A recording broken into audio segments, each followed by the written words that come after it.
बीदरमध्ये एक रात्र घालवल्यानंतर आम्ही परत ट्रेनचा प्रवास केला, कारण आम्हाला फायनल जायचं होतं बिदरला.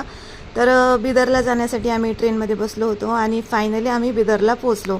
बिदरला पोचल्यानंतर रेल्वे स्टेशनपासून थोडंसं लांब जायचं असतं, तिथे ॲटो स्टँडवर जायचं असतं. तिथे जवळपास काही नाही, मग आम्ही चालत चालत जात होतो आणि गौरी पण आमच्यासोबत चालत होती. तिथे गेल्यानंतर मग आम्ही नाश्ता केला आणि तिथून निघालो आम्ही झरणी नरसिंहा स्वामीच्या दर्शनासाठी. आज शनिवार होता म्हणून खूप गर्दी होती आणि त्याच्यामुळे आणि स्वामींच्या दर्शनासाठी आपल्याला पूर्ण पाण्यातूनच जायचं असतं.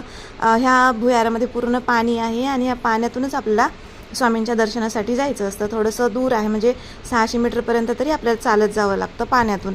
आणि मग नंतर आम्ही सगळे सोबत चालतच होतो आणि गौरी पण खूप एन्जॉय करत होती. तिला ते पाणी उडवायचं होतं माझ्या अंगावरती आणि ती प्रयत्न पण करत होती.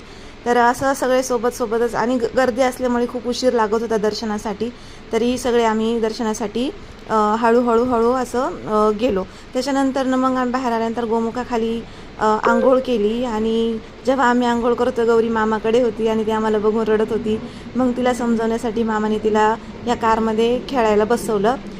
बिदरला कसं जायचं, दर्शन कसं घ्यायचं ह्यासाठी लॉंग व्हिडिओसुद्धा मी माझ्या चॅनलवर अपलोड करणार आहे. तर तुम्हाला तो व्हिडिओ हवा असेल तर मला कमेंटमध्ये कळवा. भेटूया उद्याच्या ब्लॉगमध्ये. बाय.